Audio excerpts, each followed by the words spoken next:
Olá, queridos alunos dos quartos anos, tudo bem? Vamos lá então a mais um dia de estudos.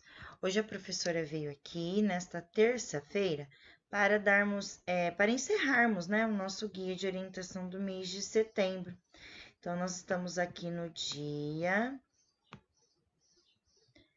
31/8, certo? Vamos trabalhar português no Aprender Sempre, matemática e história, tá? Então, aprender sempre páginas 69 e 70. E depois voltamos para relembrar as páginas do EMAI. Vamos lá, então?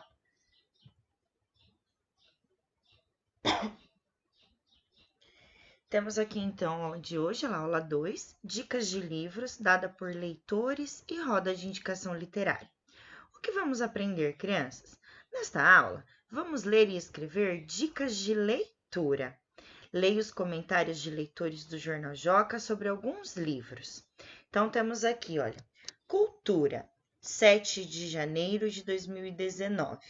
No Dia do Leitor, várias dicas de livros dadas pelos leitores do Joca.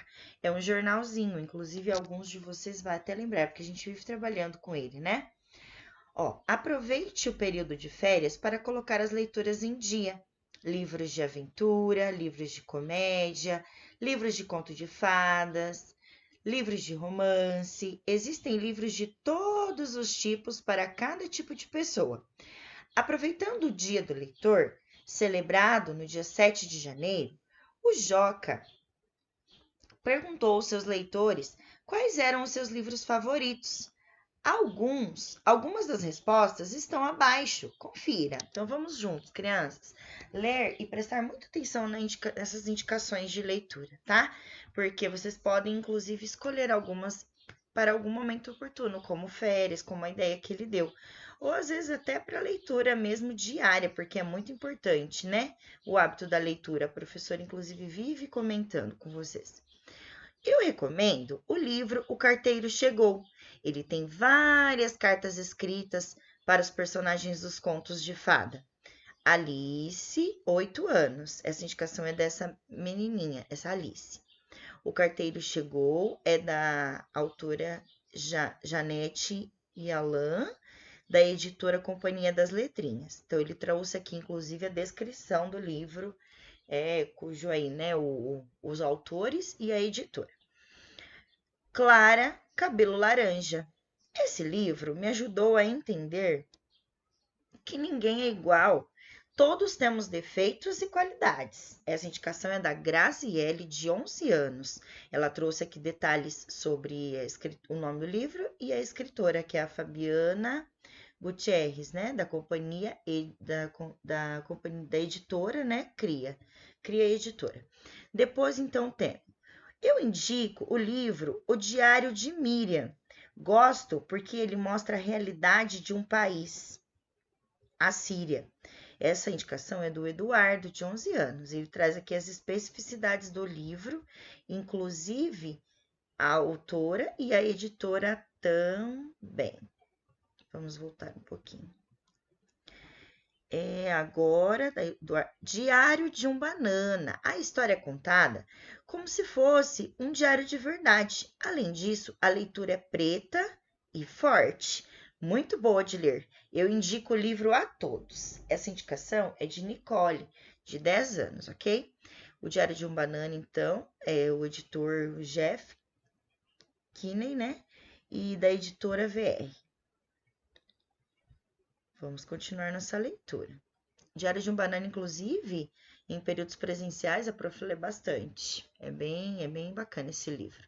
Agora, coleção Nath. Os livros mostram o que acontece na escola e tem quadradinhos, algo que eu adoro. Eu também gosto muito de Personalidade Rebelde do Nath e das coisas que ele faz. É uma coleção bem divertida. Essa indicação é do Luiz, de 10 anos. Um Ano Inesquecível é um livro muito divertido. Mostra o que aconteceu ao longo do ano na vida de algumas garotas. Essa indicação é da Raquel, de 11 anos. O Pequeno Príncipe. O livro mostra as aventuras de um menino que sai por aí explorando os planetas e acaba fazendo amigos. Essa indicação é da Maria Júlia, de 9 anos. E aqui tem a fonte de onde ele foi tirado, o site, né, do Jornal Joca. Agora vamos então para a página 70 e os nossos exercícios. Você conhece algum dos livros sugeridos? Crianças, se conhecer, por favor, anote aqui, tá? E qual é o livro que você conhece? A partir da indicação desses leitores, qual dos livros você ficou com vontade de ler e por quê? Então, vocês, essa pergunta, ela é muito particular, né? Ela é muito assim, né, específica de cada aluno. Então, vocês vão responder para a gente e interagir, né? Professora, eu fiquei com vontade de ler tal indicação, de tal criança, porque parece ser uma indicação bacana, uma indicação que eu gosto, inclusive, desse assunto, né? Então, vocês vão aí pensar e responder de acordo com a sua realidade, de acordo com a sua opinião, tudo bem? Agora, então, vamos para o EMAI. O EMAI, vamos trabalhar as páginas 105 e 106. Vamos lá? Temos aqui, então, 105, sequência 16. Atividade 16.1. Os estudantes de uma escola participarão de uma gincana. Para isso, os professores criaram várias brincadeiras. Vamos ajudar o grupo da escola a se organizar para a realização da gincana, resolvendo as situações e problemas. Vamos lá, crianças? Vamos juntos, caminhando para eu poder ir explicando para vocês. Uma brincadeira. Tudo que a prof for lendo, os probleminhas, por favor, vão imaginando a situação para que fique mais fácil aí a sua compreensão, tudo bem? Então, exercício 1. Uma brincadeira que compõe a gincana é a queimada. Os 96 estudantes do quarto ano devem ser organizados em 8 equipes com o mesmo número de estudantes em cada uma. Quantas crianças deve haver em cada equipe? Crianças, primeiro passo é pensar e imaginar a real situação, como se você fosse pegar esses 96 estudantes e agrupá-los em 8 equipes, separar, né? Separar esses 96 em 8 equipes, em 8 times, vamos pensar assim, né? Então, se for preciso, faça aí 8 balõezinhos, coloque os estudantes dentro até totalizar os 96. Porém, você pode pensar, né? 96 dividido em 8 equipes, né? E tentar esboçar, inclusive, a conta de divisão e nos perguntar se tiver dúvidas, ok? Esse primeiro passo é justamente para vocês explorarem o conceito da divisão. Então, se vocês conseguirem fazer por pauzinho, por desenho, tudo bem, a gente vai aceitar, não tem problema. O importante é que você saiba distribuir esses estudantes nas 8 equipes do seu jeito, tá? 2.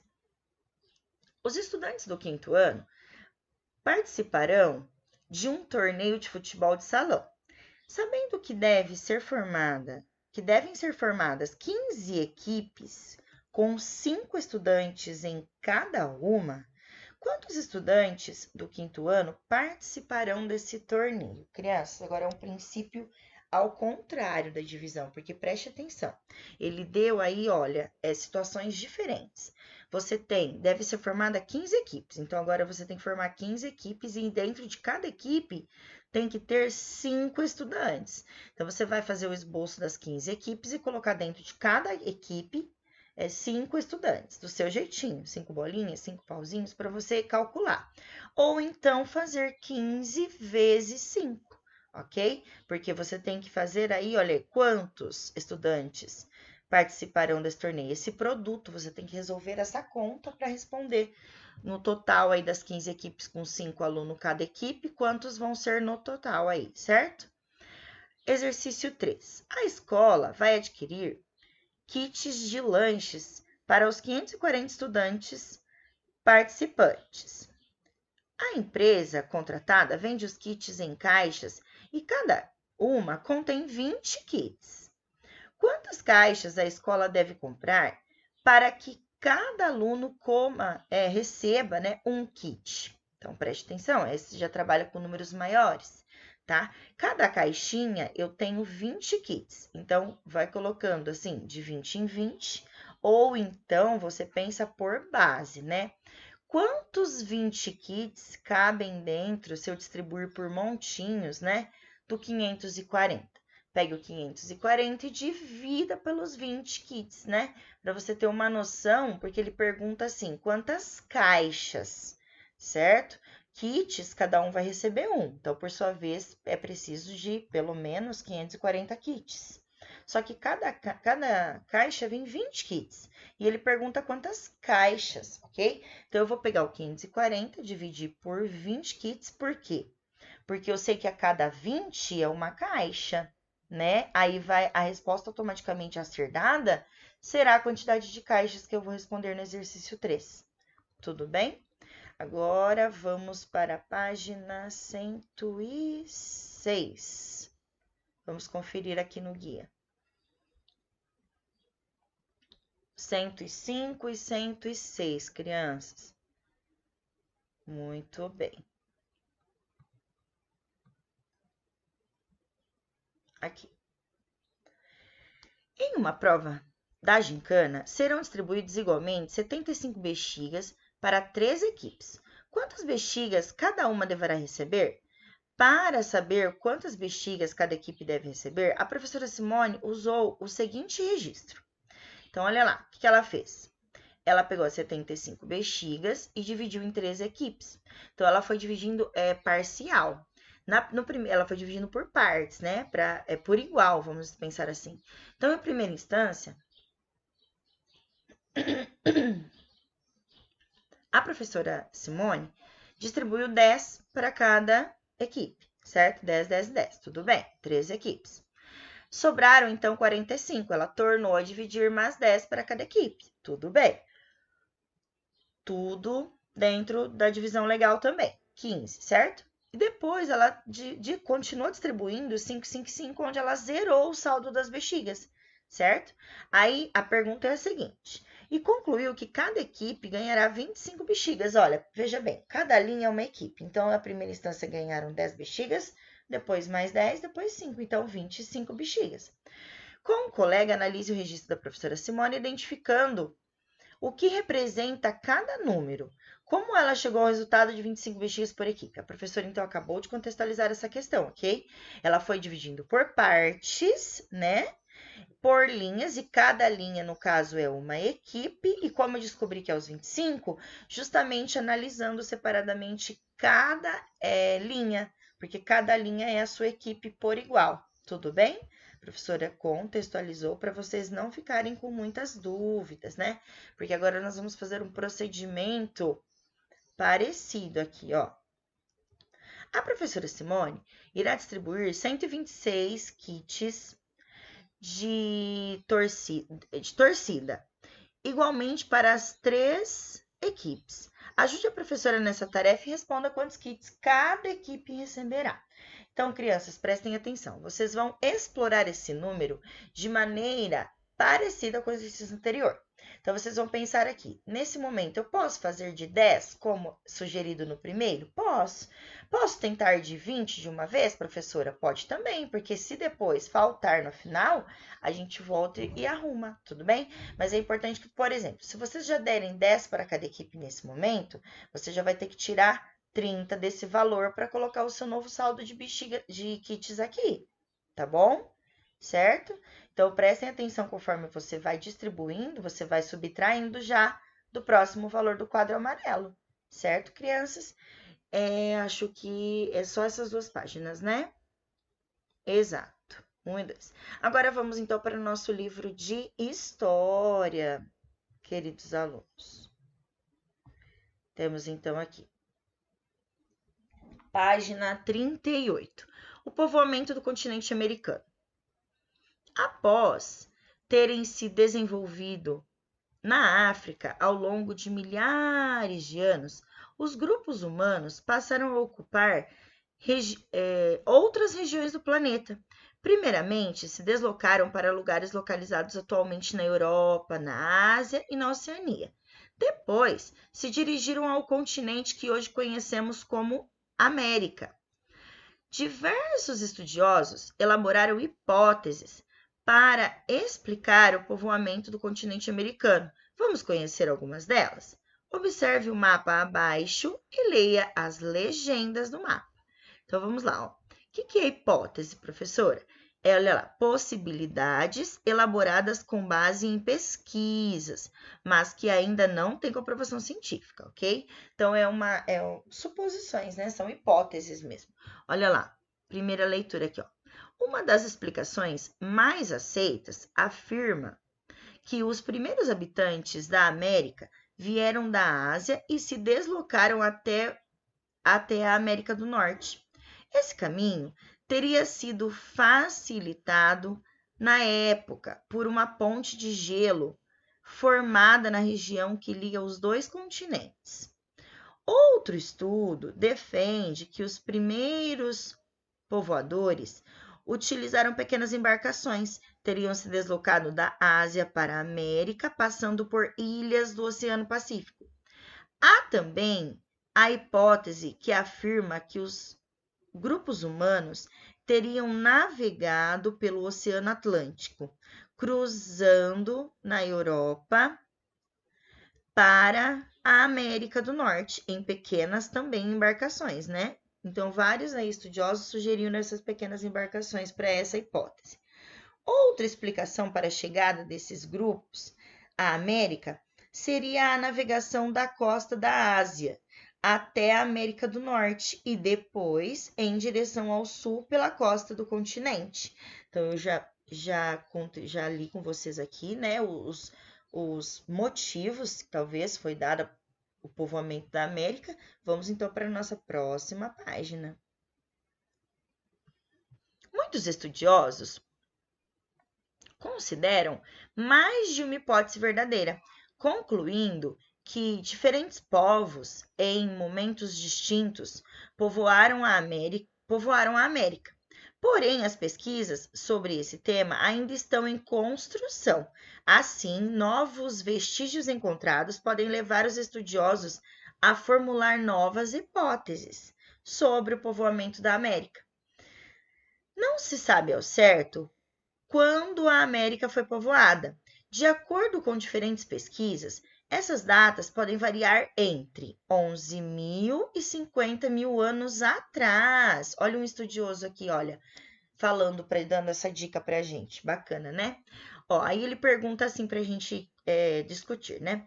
Por que existem diversas hipóteses para explicar o povoamento da América? Né? Então, nessa situação, nós temos então que contextualizar, conversar com uns amigos, com os familiares em casa, ou até mesmo dialogar com nós, professoras, para que a gente possa aí dar uma dica, uma ideia, né? Então, na verdade,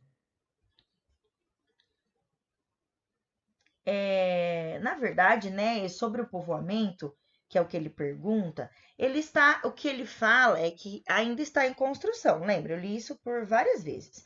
E isso pode mudar, né, conforme o tempo, de acordo com os vestígios encontrados pelas pesquisas dos arqueólogos. Então, crianças, essas pesquisas arqueológicas, como esse senhor aqui na foto vem nos falar, elas são, assim, construídas com o tempo, né? Porque são vestígios pequenos deixados lá nessa época da história, que aos pouquinhos vai surgindo, inclusive, testemunhas, né? Que às vezes presenciaram, viveram ou ouviram, certo? Agora vamos às atividades. Sobre nossos antigos ancestrais, escreva nos quadros a seguir como era o modo de vida nômade e o modo de vida sedentário. Então, o modo de vida nômade, como era, crianças? As pessoas, lembram, se mudavam com frequência, né? O seu lugar de moradia em busca do quê, crianças? De alimentos, né? Daquela determinada região. E o que era, então, como era, então, o modo de vida de pessoas sedentárias? As pessoas tinham moradias fixas, pois passavam a praticar agricultura e a domesticar animais. Na verdade, o real sentido do sedentarismo é esse, é não se deslocar do lugar, né? E por sua vez, o modo de vida realmente também é esse. Eles realmente ali, eles fixam, né, as moradias em um determinado lugar para praticar ali mesmo a agricultura e domesticar os próprios animais. Ó, que fatores influenciaram na transição entre o modo de vida nômade e o sedentário? Então, assim, os nossos ancestrais, crianças, desenvolveram esse conhecimento relacionado à agricultura e à domesticação de animais.